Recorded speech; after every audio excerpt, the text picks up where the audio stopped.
Chapter 20. Jacques' story some weeks before in the Northeast Kingdom, 0 degrees Celsius, 4:25 p.m.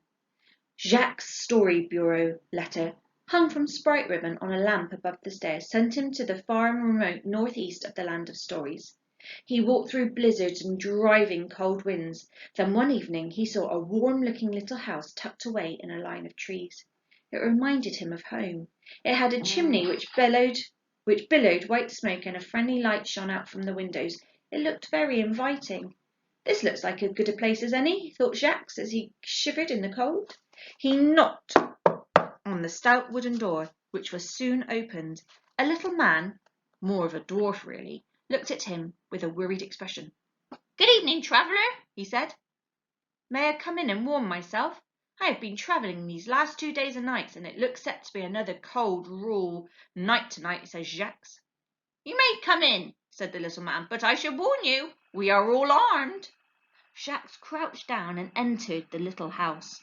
"Jacques Trueheart, adventurer," he said. "Hi, Jacques," came a chorus of voices, for there were more of the little men. "There seems to be so many of you," Jacques said as they crowded the doorway. "There are a good few of us, it's true," said one of them. "We all work in the big diamond mine together, all 7 of us." "7 of us, all right," said one, a smiling fellow. "Just one big happy family." "Well, we were happy once," said a gloomy little man with a loud sniff. "Not any more." "That's true. We were a bigger, happy family once, not so long ago." "I see," Jacques said. "Well, I'm an adventurer sent to follow a story in this area. Perhaps I could help you." "I fear it's too late for any help. If only you had arrived a few days ago." "Why, what happened?" asked Jacques. "It's a long story. Settle yourself down before the fire, young man. Have some supper, and then I will tell you." So Jacques settled himself in a comfortable chair by the fire, and the little man told his story. "We had a very wicked queen in this northern place. She was a cruel sorceress, among other things, and she was very jealous of her lovely stepdaughter, Snow White. She sent a huntsman out one day to kill the poor girl, and she told him to bring back the girl's heart as proof. The hunter couldn't bring himself to do it. He told Snow White to run away, and he killed a wild boar instead, and took the bloody heart to show the queen. Snow White found our little house, and she lived with us here. She took care of us, and we protected her. The wicked queen had a magic sprite mirror, and she found out that Snow White was still alive after all. She disguised herself, and she found Snow White here and fed her an enchanted apple.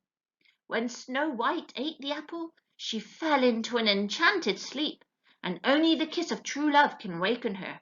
We chased the wicked queen, and she fell to her death in an icy ravine.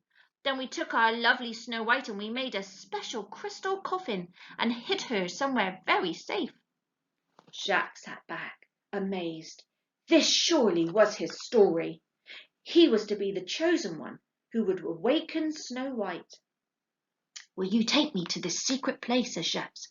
"I am now sure that it is my destiny to wake the lovely Snow White from her sleep of death. I was sent to play the prince." "I don't know," said the storyteller, whose name was Joe. "Can we trust you?" He looked around at his 6 brothers. "What do we think?" he said. "It's a funny thing," Jacques said, "but I have 6 brothers as well. And your little house here reminds me so much of my home. Same cozy atmosphere, books, wood fires, all gathered around telling stories like this." "He's got 6 brothers," said Joe. "He must be all right then," said another. "I'll take you," said Joe. "We leave at first sight."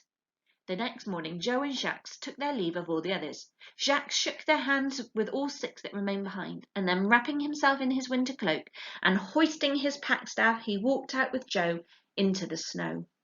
They had not gone much further on their eastward journey when they met up with another traveller on the road. A tall man, muffled up in a long black cloak, who was trudging through the snow in the same direction. He fell in with the 2 travellers, and kindly little Joe led them to a complicated route across the dangerous countryside. Joe was used to the drifts of snow, the ravines and the lofty crags of this wild place, for which the tall, dark-cloaked stranger was grateful. When Jacques thought that they were at last hopelessly lost, little Joe took off his hat. He gestured for the other two men to do the same. They had reached a grove, a semicircle of spruce trees. The tops of the trees were white with snow, but the dense lower branches were still deep dark green. The boughs made a mesh of interlocking arms, a kind of protective roof. Below, raised on a natural outcrop of rock, was a long glass box. Joe turned to the two men and indicated without speaking that they should follow him.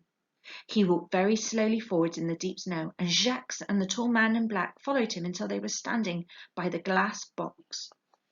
There's a picture of Jacques and one of the dwarves.